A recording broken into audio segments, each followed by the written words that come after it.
ថ្នាក់ដឹកនាំនិងមន្ត្រីជាន់ខ្ពស់ក្រសួងការងារទទួលបានការបណ្ដុះបណ្ដាលពីការប្រើប្រាស់ AI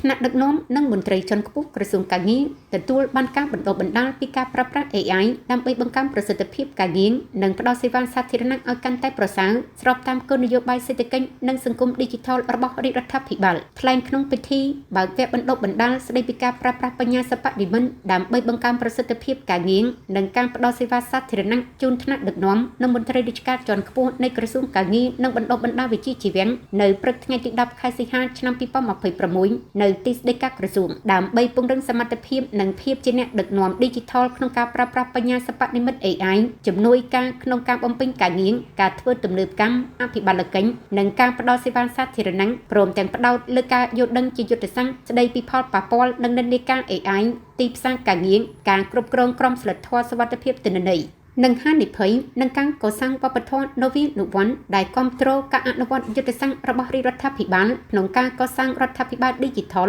លោកជំទាវសុវណ្ណវណ្ណរ័ន្ទរដ្ឋលេខាធិការប្រចាំការនៃក្រសួងការងារនិងបណ្ដុះបណ្ដាលវិជ្ជាជីវៈបានគូបញ្ជាក់ឲ្យដឹងថាវគ្គបណ្ដុះបណ្ដាលនេះពិតជាមានសារៈសំខាន់និងចូលរួមចំណែកបន្ថែមក្នុងការលើកកម្ពស់សមត្ថភាពថ្នាក់ដឹកនាំក្រសួងឲ្យកាន់តែបំពេញកិច្ចការនិងតួនាទីភារកិច្ចមានប្រសិទ្ធភាពបន្ថែមទៀតឆ្លើយតបទៅនឹងសំណូមពរនិងតម្រូវការរបស់សាធារណជនបងប្អូនកម្មករនិយោជិននិងនិយោជកទៀតផងនៅក្នុងឱកាសនោះលោកជំទាវបានថ្លែងអំណរគុណចំពោះលោកគ្រូឧទិញនិងក្រុមការងារមកពីបណ្ឌិតសភាបច្ចេកវិទ្យា Digital កម្ពុជានៃក្រសួងប្រៃសណីនិងទូរគមនាគមន៍ដែលបានចំណាយពេលវេលាចែករំលែកនៅចំណេញក្នុងវគ្គបណ្ដុះបណ្ដាលដ៏មានសារៈសំខាន់នេះជាចុងក្រោយលោកជំទាវបានផ្ដល់អនុសាសន៍ដល់សិក្ខាកាមជាថ្នាក់ដឹកនាំនិងមន្ត្រីរាជការឲ្យពង្រឹងចំណេះដឹងនិងប្រើប្រាស់ AI និងបច្ចេកវិទ្យា Digital ដើម្បីកែលម្អការងាររដ្ឋបាលនិងការផ្ដល់សេវាសាធារណៈទន្ទឹមនឹងនេះត្រូវបន្តចែករំលែកចំណេះដឹងនេះដល់មន្ត្រីក្រមអាវ៉ាន់ស្វែងយល់ពីបច្ចេកវិទ្យាថ្